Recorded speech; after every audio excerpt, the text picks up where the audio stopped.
ونعوذ بالله من شرور أنفسنا ومن سيئات أعمالنا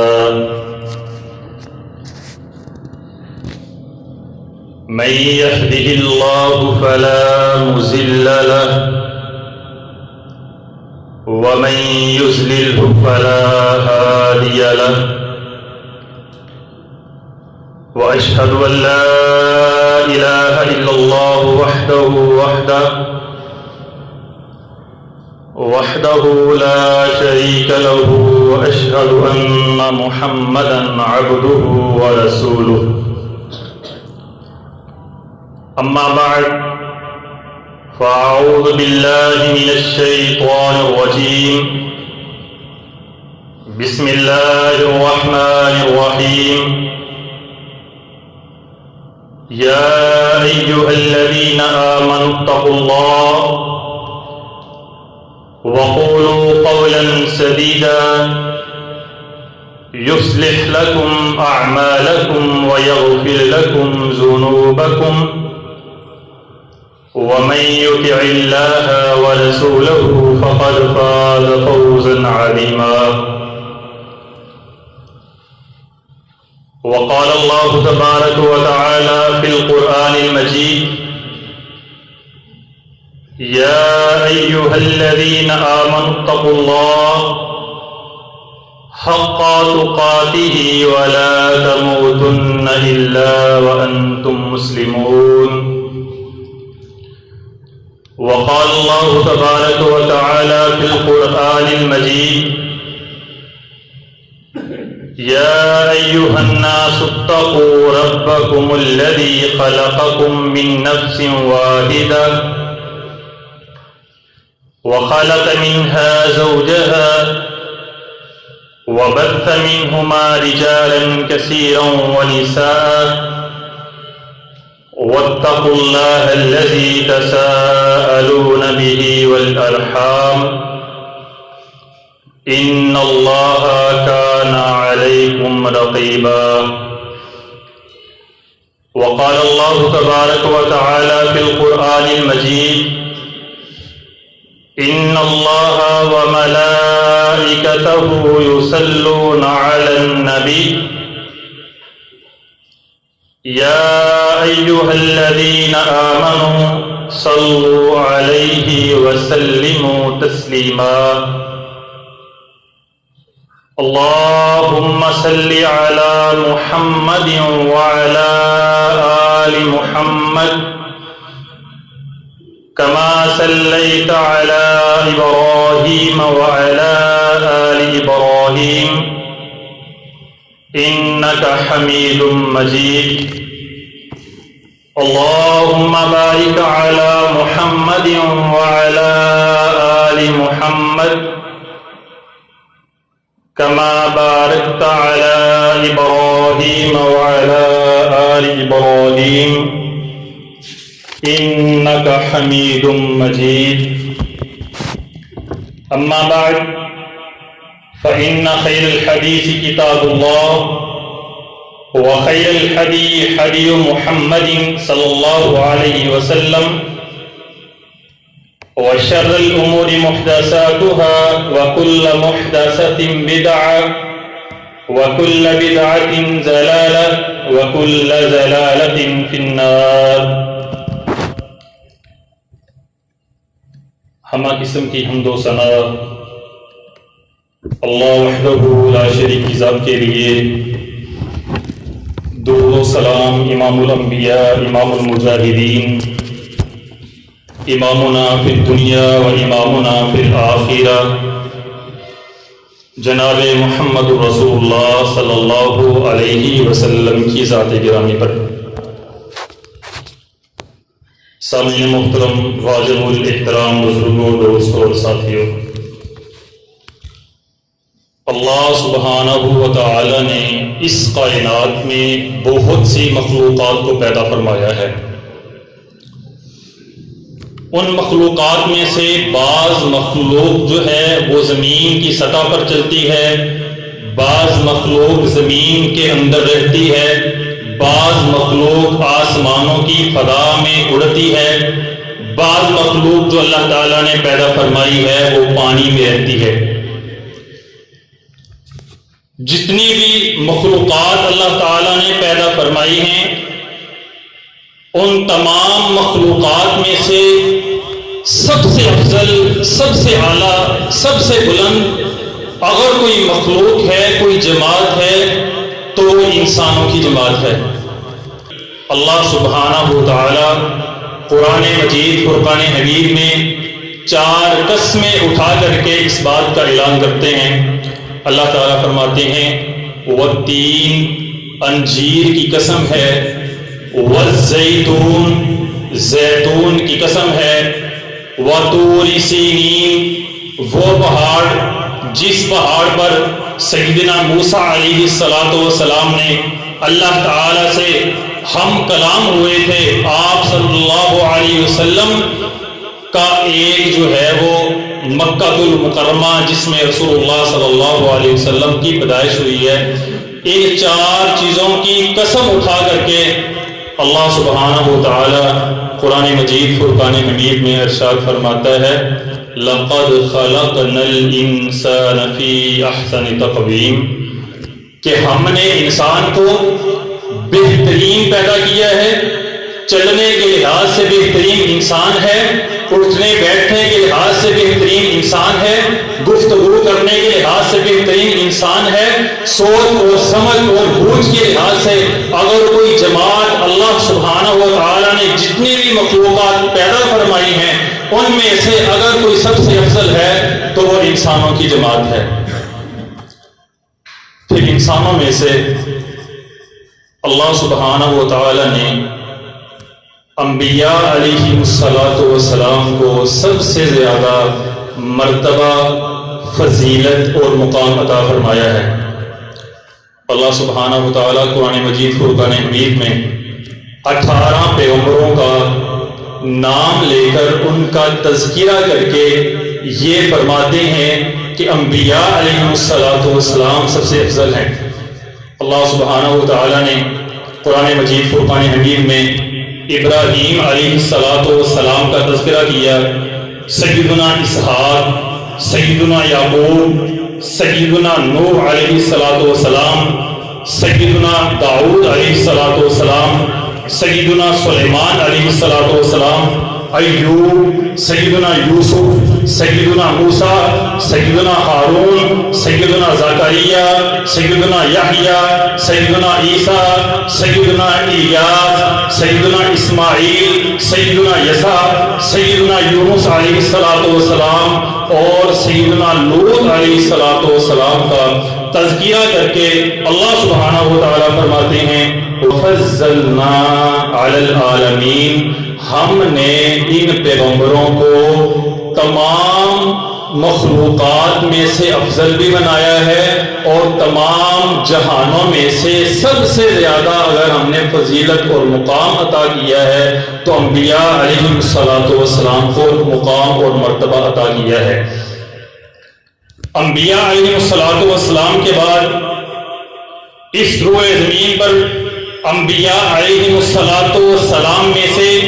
سب سے بہتر اگر کوئی ہے تو وہ جناب محمد رسول اللہ صلی اللہ علیہ وسلم ہیں۔ اللہ سبحانہ و تعالیٰ قرآن مجید فرقان حمید میں اس بات کا اعلان کرتے ہیں لَقَدْ مَنَّ اللَّهُ عَلَى الْمُؤْمِنِينَ إِذْ بَعَثَ فِيهِمْ رَسُولًا، اللہ سبحانہ و تعالیٰ نے انسان پر بہت سے احسانات کیے ہیں جن کی تعداد نہیں ہے، جن کو شمار نہیں کیا جا سکتا، اور مزید اللہ تعالیٰ انسانوں پر احسانات کر رہے ہیں، لیکن اللہ سبحانہ و تعالیٰ نے کبھی بھی قرآن مجید فرقان حمید میں احسان کا تذکرہ نہیں کیا، احسان نہیں جتلایا، لیکن جب رسول اللہ صلی اللہ علیہ وسلم کی باری آتی ہے تو اللہ تعالیٰ قرآن مجید فرقان حمید میں کہتا ہے لَقَدْ مَنَّ اللَّهُ عَلَى الْمُؤْمِنِينَ، ہم نے مومنین پر یہ احسان کیا ہے کہ ہم نے ان میں سے ایک رسول کو مبعوث کیا ہے جو ان کو نیکی کی تعلیم دیتا ہے، نیکی کی دعوت دیتا ہے اور برائی سے منع کرتا ہے۔ پھر انبیاء علیہ السلام کے بعد اس روئے زمین پر اگر کوئی افضل جماعت ہے، اگر کوئی فضیلت والی جماعت ہے، اگر کوئی بلند جماعت ہے تو وہ صحابہ کرام رضوان اللہ اجمعین کی جماعت ہے۔ وہ صحابہ کرام رضوان اللہ اجمعین جن کے بارے میں اللہ سبحانہ و تعالی قرآن مجید فرقان حمید میں ارشاد فرماتا ہے کنتم خیر امت اخرجت للناس، یہ بہترین امت ہے جس کو اللہ سبحانہ و تعالی نے چنا ہے اور ان کی طرف نبی کو مبعوث کیا ہے۔ نبی صلی اللہ علیہ وسلم ان کی موجودگی میں قرآن کی تلاوت کرتے ہیں اور یہ صحابہ کرام رضوان اللہ اجمعین قرآن کی تلاوت کو سنتے ہیں، اس پر عمل کرتے ہیں، لوگوں کو نیکی کا حکم دیتے ہیں اور برائی سے روکتے ہیں۔ کنتم خیر امت اخرجت للناس، یہ جماعت جو ہے صحابہ کرام رضوان اللہ اجمعین کی جماعت سب سے بہتر اور سب سے اعلیٰ ہے۔ اسی لیے اللہ تعالیٰ قرآن مجید فرقان حمید کی ایک اور آیت میں صحابہ کرام رضوان اللہ اجمعین کو بشارت دیتے ہیں رضی اللہ عنہم ورضوا عنہ، یہ صحابہ کرام رضوان اللہ اجمعین کی جماعت وہ جماعت ہے کہ یہ اللہ تعالیٰ پر راضی ہیں اور اللہ سبحانہ و تعالیٰ ان پر راضی ہے۔ حالانکہ یہ جو معاملہ ہے اللہ سبحانہ و تعالیٰ کل قیامت والے دن جنتی لوگ جب جنت میں داخل ہو جائیں گے تو اللہ سبحانہ و تعالیٰ ان کو اپنے پاس بلائیں گے تو اللہ تعالیٰ جنتیوں سے سوال کریں گے، پوچھیں گے مجھے بتاؤ کہ کس چیز کی کمی ہے تمہیں، اگر کسی چیز کی کمی ہے تو مجھے بتاؤ میں پورا کروں۔ تو جنتی لوگ کہیں گے اے اللہ ہر ایک چیز موجود ہے، آپ نے ہمیں عذاب سے بچایا ہے، جنت میں داخل کیا ہے، ہمیں جو ہے وہ ہمارے معاملات کو آسان کیا ہے، ہماری زندگی کو بہت زیادہ بہتر کر دیا ہے۔ تو اللہ سبحانہ و تعالیٰ اس وقت لوگوں کو، جنتی لوگوں کو یہ کہیں گے کہ میں اب آپ لوگوں کو ایسا انعام دینے والا ہوں کہ جسے تم سن کر بہت زیادہ خوش ہو جاؤ گے۔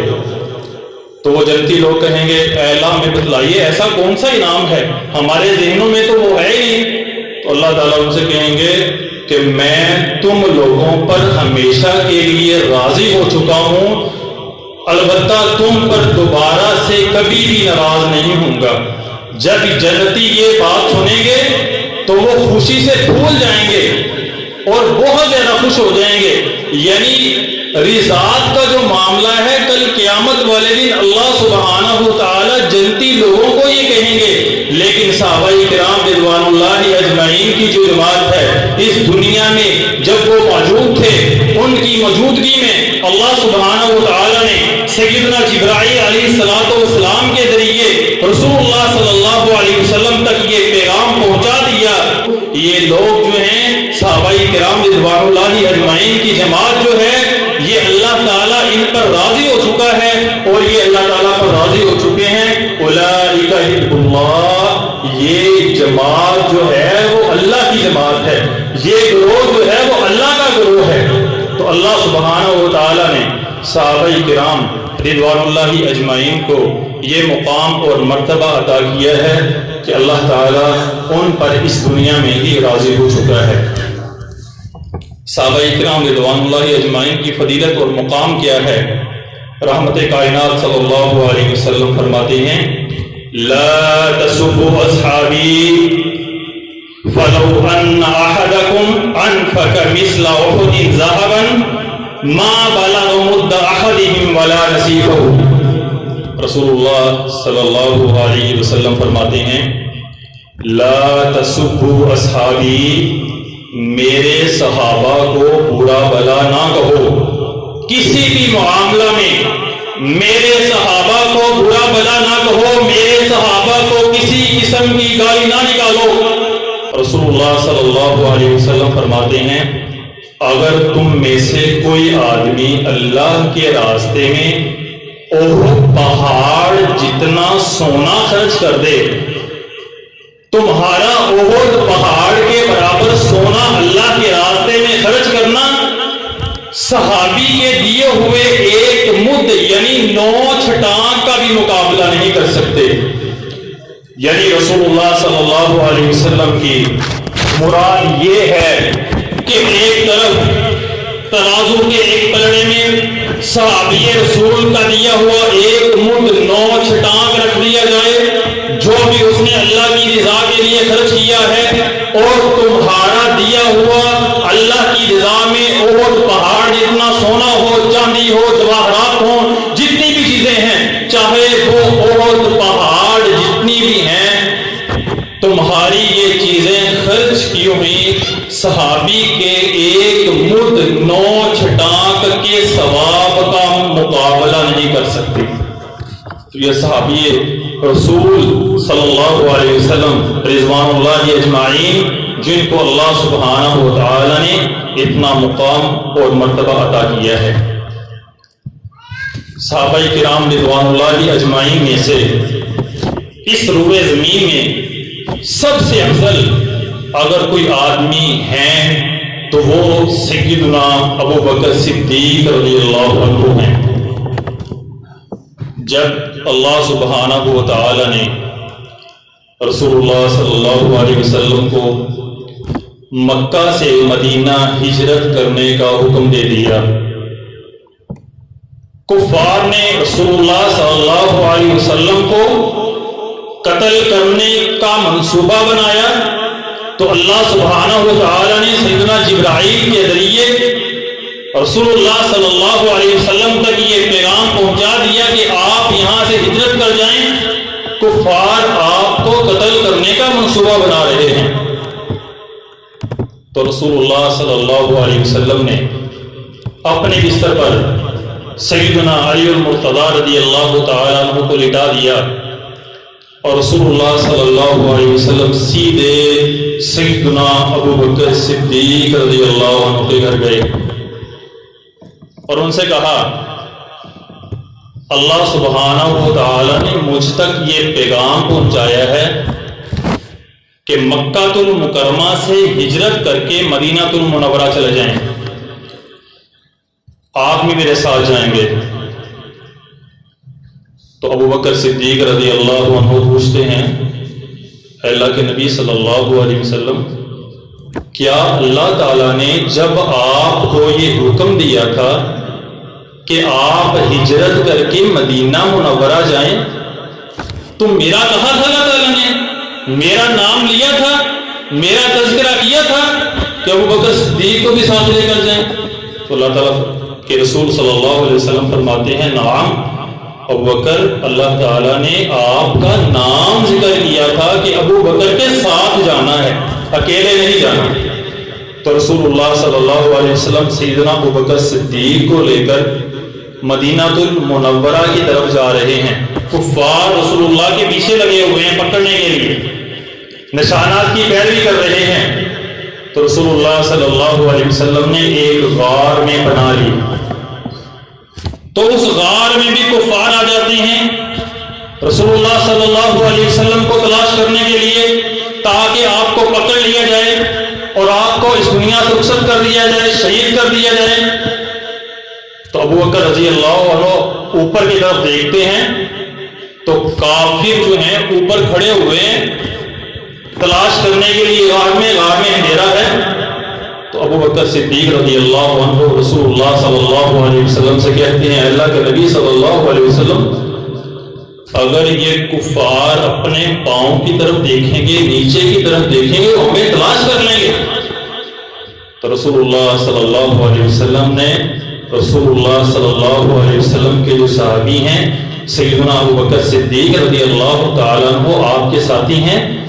آپ نے تسلی دی، اے ابو بکر کوئی مسئلہ نہیں ہے، اللہ میرے ساتھ بھی ہے، اللہ تمہارے ساتھ بھی ہے۔ تو اللہ سبحانہ و تعالیٰ نے قرآن مجید فرقان حمید میں اس کا مختصر سا تذکرہ کیا ہے۔ اللہ تعالیٰ فرماتے ہیں، اِذْ يَقُولُ لِصَاحِبِهِ لَا تَحْزَنْ إِنَّ اللَّهَ مَعَنَا۔ وہ جب غار میں کفار پہنچ چکے تھے رسول اللہ صلی اللہ علیہ وسلم کو پکڑنے کے لیے، سیدنا ابو بکر صدیق رضی اللہ عنہ نبی صلی اللہ علیہ وسلم سے کہہ رہے تھے، یہ ہمیں پکڑ لیں گے، یہ ہمیں دیکھ لیں گے۔ تو رسول اللہ صلی اللہ علیہ تمہارے ساتھ بھی اللہ ہے، یہ ہمارا کچھ بھی نہیں بگاڑ سکتے۔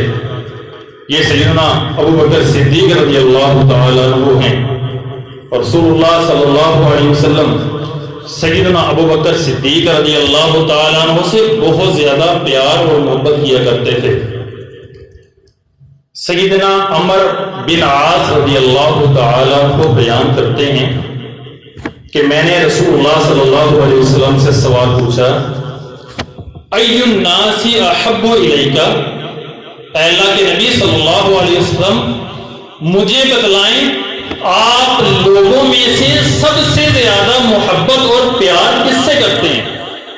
تو رسول اللہ صلی اللہ علیہ وسلم نے فرمایا، عائشہ، میں اپنی زوجہ عائشہ رضی اللہ تعالی عنہا سے بہت زیادہ پیار کرتا ہوں۔ تو عمر بن عاص کہتے ہیں اللہ کے نبی صلی اللہ علیہ وسلم من الرجال، یہ تو عورتوں کی بات ہے، میں مردوں میں سے پوچھ رہا ہوں، مردوں میں سے آپ سب سے زیادہ پیار اور محبت کس سے کرتے ہیں؟ فرمایا ابوہا، سیدہ عائشہ مطہرہ پاکیزہ عائشہ رضی اللہ تعالیٰ عنہ کے والد محترم سیدنا ابو بکر صدیق رضی اللہ تعالیٰ عنہ سے میں بہت زیادہ پیار اور محبت کرتا ہوں۔ تو یہ سیدنا ابو بکر صدیق رضی اللہ عنہ ہیں جن سے رسول اللہ صلی اللہ علیہ وسلم سب سے زیادہ پیار اور محبت کرتے ہیں، اور اس دنیا میں جہاں بھی سورج طلوع ہو رہا ہے، جہاں بھی سورج کا سایہ موجود ہے، سورج اپنا جو ہے وہ اپنی تپش اس پر برسا رہا ہے، جہاں بھی دنیا کے جس کونے میں بھی سورج پہنچ رہا ہے، تمام کونوں میں سے جتنے بھی کونے ہیں، زمین کے جتنے بھی حصے ہیں، ان تمام حصوں میں سے اگر کوئی انسانیت افضل ہے انبیاء علیہ السلام کے بعد، تو وہ سیدنا ابو بکر صدیق رضی اللہ تعالیٰ عنہ ہیں۔ سیدنا ابو درداء رضی اللہ تعالیٰ عنہ کہتے ہیں کہ میں سیدنا ابو بکر صدیق رضی اللہ تعالیٰ عنہ کے ساتھ کسی سفر پر روانہ تھا، رسول اللہ صلی اللہ علیہ وسلم بھی ہمارے ساتھ موجود ہیں، تو میں جلدی سیدنا ابو بکر سے بعض دفعہ آگے گزر رہا تھا، سیدنا ابو بکر کے میں آگے ہو رہا تھا اور سیدنا ابو بکر پیچھے ہو رہے تھے۔ تو رسول اللہ صلی اللہ علیہ وسلم نے مجھے کہا، یا ابا درداء، اے ابو درداء رضی اللہ عنہ، لما تمشی امام من ہوا خیر منک، اے ابو درداء تو اس انسان کے، اس آدمی کے، اس شخصیت کے آگے کیوں چل رہا ہے جو تجھ سے بہتر ہے؟ یعنی مراد یہ ہے کہ ابو بکر آگے ہونے چاہیے اور تو پیچھے ہونا چاہیے ابو بکر رضی اللہ عنہ سے۔ اور پھر رسول اللہ صلی اللہ علیہ وسلم نے فرمایا، ان ابا بکر خیر من طلعت علیہ الشمس وغربت، جہاں بھی سورج جہاں سے طلوع ہوتا ہے اور جہاں غروب ہوتا ہے، اس میں جتنی بھی مسافت ہے، تمام مسافت میں کوئی بھی انسان سیدنا ابو بکر رضی اللہ تعالی عنہ سے افضل اور اعلیٰ نہیں ہے۔ تو رسول اللہ صلی اللہ علیہ وسلم نے سیدنا ابو بکر رضی اللہ تعالیٰ عنہ کو اس دنیا میں ہی جنت کی بشارت دے رکھی تھی۔ سیدنا ابو موسیٰ اشعری رضی اللہ تعالیٰ عنہ بیان کرتے ہیں کہ رسول اللہ صلی اللہ علیہ وسلم کے ساتھ میں ایک باغ میں داخل ہوا، تو رسول اللہ صلی اللہ علیہ وسلم نے مجھے کہا، اے ابو موسیٰ، میری اجازت کے بغیر کوئی بھی اس باغ میں داخل نہ ہو، دروازے کے پاس کھڑا ہو جا اور کسی کو آنے کی اجازت نہیں ہے۔ تو ابو موسیٰ رضی اللہ تعالیٰ عنہ دروازے کے پاس جاتے ہیں، جا کر کھڑے ہو جاتے ہیں، باہر سے سیدنا ابو بکر صدیق رضی اللہ تعالیٰ عنہ آتے ہیں اور باغ کے اندر آنے کی اجازت طلب کرتے ہیں۔ سیدنا ابو موسیٰ اشعری رضی اللہ تعالیٰ عنہ نبی صلی اللہ علیہ وسلم کے پاس آتے ہیں کہ باہر سیدنا ابو بکر صدیق آئے ہیں، کیا جواب دوں؟ فرمایا، اذن لہو وبشرہ بالجنہ، اس کو اندر آنے کی بھی اجازت دے دو، اور جب وہ اندر داخل ہونے لگے تو اس کو جنت کی بھی بشارت دے دینا کہ ابو بکر رضی اللہ تعالیٰ عنہ تو جنتی ہے۔ تو یہ سیدنا ابو بکر صدیق رضی اللہ تعالیٰ عنہ ہیں جن کو اللہ سبحانہ و تعالیٰ نے اتنا مقام اور مرتبہ عطا کیا ہے۔ مقام اور مرتبہ کیوں نہ ہو، وہ تھے ہی ایسے، وہ شخصیت ہی ایسی تھی، اگر خرچ کرنے کا معاملہ آتا تھا تو اپنے گھر کا سارا سامان لا کر اللہ کے نبی صلی اللہ علیہ وسلم کو پیش کر دیتے تھے۔ سیدنا عمر بن خطاب رضی اللہ تعالیٰ عنہ بیان کرتے ہیں کہ رسول اللہ صلی اللہ علیہ وسلم نے مجھے صحابہ کرام رضوان اللہ اجمعین کو صدقہ اور خیرات کرنے کا حکم دیا، تو میں اس دن بڑا خوش ہوا کہ اللہ کے نبی صلی اللہ علیہ وسلم نے صدقہ اور خیرات کرنے کا حکم دیا ہے، اور خوش ہونے کی وجہ یہ تھی کہ ان کے پاس اس دن بہت زیادہ مال تھا، بہت زیادہ دولت تھی، بہت زیادہ ساز و سامان تھا۔ دل ہی دل میں کہتے ہیں ابو بکر رضی اللہ تعالیٰ عنہ ہمیشہ نیکیوں میں آگے گزرتے ہیں، نمازوں کی باری آئے ابو بکر رضی اللہ عنہ آگے ہوتے ہیں، روزوں کی باری آئے ابو بکر رضی اللہ عنہ آگے ہوتے ہیں، صدقہ اور خیرات کی باری آئے ابو بکر رضی اللہ عنہ ہوتے ہیں۔ آج میں ابو بکر صدیق رضی اللہ تعالیٰ عنہ کو آگے نہیں بڑھنے دوں گا، آج میں اتنا مال خرچ کروں گا اللہ کے راستے میں کہ میرا آج کا ثواب ابو بکر رضی اللہ عنہ کے ثواب سے زیادہ ہوگا۔ ادھر ابو بکر رضی اللہ عنہ اپنے گھر جاتے ہیں، گھر کا سامان لے کر آتے ہیں، ادھر سیدنا عمر بن خطاب رضی اللہ عنہ گھر جاتے ہیں اور گھر میں سے بہت سارا سامان لے کر رسول اللہ صلی اللہ علیہ وسلم کی خدمت میں حاضر ہوتے ہیں۔ جب سیدنا عمر رضی اللہ عنہ دیکھتے ہیں کہ سیدنا ابو بکر رضی اللہ عنہ کا مال بہت تھوڑا ہے میرے مقابلے میں اور میرا مال بہت زیادہ ہے، دل ہی دل میں خوش ہوتے ہیں کہ آج ثواب بھی میں ابو بکر رضی اللہ عنہ سے آگے بڑھ چکا ہوں، آج میرا ثواب نامہ اعمال میں زیادہ ہے۔ رسول اللہ صلی اللہ علیہ وسلم سوال کو تبدیل کرتے ہیں، عمر رضی اللہ عنہ سے پوچھتے ہیں اے عمر، گھر میں کیا چھوڑ کر آیا ہے اور میرے پاس کیا لے کر آیا ہے؟ سامان کو نہیں دیکھا، یہ کس کا سامان زیادہ ہے؟ تو عمر رضی اللہ تعالیٰ عنہ کہتے ہیں اللہ کے نبی صلی اللہ علیہ وسلم گھر کا آدھا سامان لے کر آپ کے پاس آیا ہوں اور گھر میں آدھا سامان گزر اور بسر کرنے کے لیے رکھ دیا ہے۔ تو رسول اللہ صلی اللہ علیہ وسلم دوسری طرف ابو بکر رضی اللہ عنہ سے پوچھتے ہیں ابو بکر گھر میں کیا چھوڑ کر آیا ہے اور میرے پاس کیا لے کر آیا ہے؟ تو سیدنا ابو بکر صدیق رضی اللہ تعالیٰ عنہ کہتے ہیں اے اللہ کے نبی صلی اللہ علیہ وسلم گھر میں جتنا بھی سامان تھا سارا کا سارا آپ کی خدمت میں لا کر رکھ دیا ہے، آپ گھر میں صرف اللہ اور اس کا رسول اور ان کی محبت چھوڑ کر آیا ہوں۔ تو عمر رضی اللہ تعالیٰ عنہ جب یہ سنتے ہیں کہ ابو بکر رضی اللہ عنہ تو اپنا گھر کا سارا سامان لا کر اللہ کے نبی کے پاس رکھ دیا ہے، اس وقت سیدنا عمر رضی اللہ تعالیٰ عنہ کہتے ہیں لا اسابقک الی شیء ابدا، اے ابو بکر میں جتنی بھی کوشش کر لوں آپ سے نیکیوں میں کبھی بھی آگے نہیں بڑھ سکتا۔ یہ سیدنا ابو بکر رضی اللہ تعالیٰ عنہ ہیں۔ رسول اللہ صلی اللہ علیہ وسلم پہاڑ پر چڑھتے ہیں، احد پہاڑ پر آپ کے ساتھ آپ کے 3 مخلص ساتھی موجود ہیں، سیدنا ابو بکر صدیق رضی اللہ عنہ، سیدنا عمر بن خطاب رضی اللہ عنہ، سیدنا عثمان بن عفان رضی اللہ تعالی عنہ۔ احد پہاڑ کی چوٹی پر چڑھ رہے ہیں کہ احد پہاڑ نے ہلنا شروع کر دیا، احد پہاڑ میں کپ کپی طاری ہو گئی۔ تو رسول اللہ صلی اللہ علیہ وسلم نے کہا، رسول اللہ صلی اللہ علیہ وسلم نے اپنا پاؤں مبارک احد پہاڑ پر مارا اور فرمایا اسقط یا احد فما علیک الا نبی و صدیق و شہیدان۔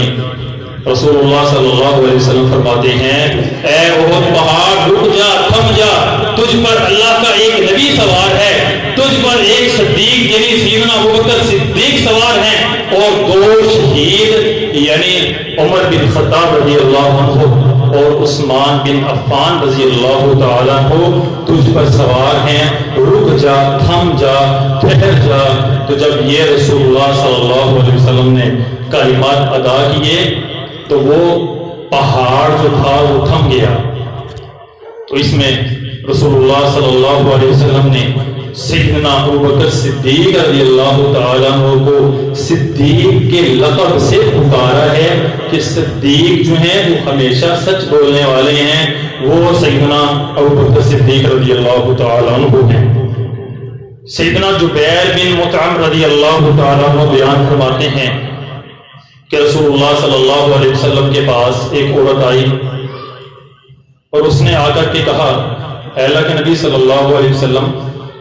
ہمارا یہ مسئلہ ہے، یہ مسئلہ حل کر دیجئے۔ تو رسول اللہ صلی اللہ علیہ وسلم فرماتے ہیں پھر آنا کبھی۔ کوئی مسئلہ تھا تو رسول اللہ صلی اللہ علیہ وسلم نے اسی وقت ان کا فیصلہ نہیں کیا، فرمایا پھر کسی وقت آنا۔ اس عورت نے کہا، اے اللہ کے نبی صلی اللہ علیہ وسلم، اگر میں دوبارہ سفر کر کے آپ کے پاس آؤں تو میں آپ کو موجود نہ پاؤں، اس دنیا میں آپ کو موجود نہ پاؤں، یا ویسے ہی آپ کہیں اور چلے گئے ہوں تو میری آپ سے ملاقات نہ ہو، تو میں کن کے پاس اپنا مسئلہ رکھوں؟ تو رسول اللہ صلی اللہ علیہ وسلم نے فرمایا، اِن لَمْ تَجِدِنِي فَأْتِي أَبَا بَكْرَ، اگر تو مجھے نہ پائے، میری تجھ سے ملاقات نہ ہو، تو سیدنا ابوبکر صدیق رضی اللہ تعالیٰ عنہ کے پاس جانا، وہاں سے تجھے ہر مسئلے کا حل مل جائے گا۔ تو رسول اللہ صلی اللہ علیہ وسلم نے اپنی غیر موجودگی میں سیدنا ابوبکر صدیق رضی اللہ تعالیٰ عنہ کو اپنا نائب اور بنایا ہے۔ رسول اللہ صلی اللہ علیہ وسلم کے آخری ایام ہیں، بیماری کی حالت ہے، اذان ہو چکی ہے، یہ ظہر کی ہے، یہ عصر کی اذان ہو چکی ہے۔ سیدنا بلال رضی اللہ تعالیٰ عنہ گھر میں پیغام بھیجتے ہیں، اے اللہ کے نبی صلی اللہ علیہ وسلم، نماز کا وقت ہو چکا ہے، آ کر کے نماز پڑھا دیجیے۔ رسول اللہ صلی اللہ علیہ وسلم بیماری کی حالت میں ہیں، آپ سے اٹھا نہیں جا رہا، پانی کے چھٹے آپ کے چہرے پر مارے جاتے ہیں، آپ کو ہوش آتا ہے تو رسول اللہ صلی اللہ علیہ وسلم پوچھتے ہیں نماز ہو چکی ہے؟ تو آپ کو بتایا جاتا ہے، اے اللہ کے نبی صلی اللہ علیہ وسلم، صحابہ کرام رضوان اللہ اجمعین مسجد نبوی میں موجود ہیں، آپ کا انتظار کر رہے ہیں کہ آپ آئیں اور آ کر کے نماز پڑھا دیں۔ رسول اللہ صلی اللہ علیہ وسلم وضو کرتے ہیں، اٹھنے لگتے ہیں، پھر نہیں اٹھا جا رہا، پھر گر جاتے ہیں، پھر ہوش آتا ہے، پھر پوچھتے ہیں نماز ہو چکی ہے، بتایا گیا نماز ابھی تک نہیں ہوئی، آپ کا انتظار ہو رہا ہے۔ تو رسول اللہ صلی اللہ علیہ وسلم کہتے ہیں، جاؤ پیغام دے دو کہ ابوبکر رضی اللہ عنہ مصلی رسول پر کھڑے ہو کر نماز پڑھائیں۔ یہ رسول اللہ صلی اللہ علیہ وسلم نے سیدنا ابوبکر صدیق رضی اللہ تعالیٰ عنہ کو یہ مقام اور مرتبہ اور یہ فضیلت دی ہے، اپنی زندگی میں ہی ان کو اپنا نائب مقرر کیا ہے اور ان کو یہ فضیلت اور مقام عطا فرمایا ہے۔ تو ہمیں بھی چاہیے کہ ہم سیدنا ابوبکر صدیق رضی اللہ تعالیٰ عنہ کی سیرت کو اپنائیں، جو اعمال وہ کرتے تھے اس دنیا میں ہم ان کی پیروی کریں۔ اگر ہم ان کی پیروی کریں گے گویا ہم رسول اللہ صلی اللہ علیہ وسلم کی پیروی کر رہے ہیں۔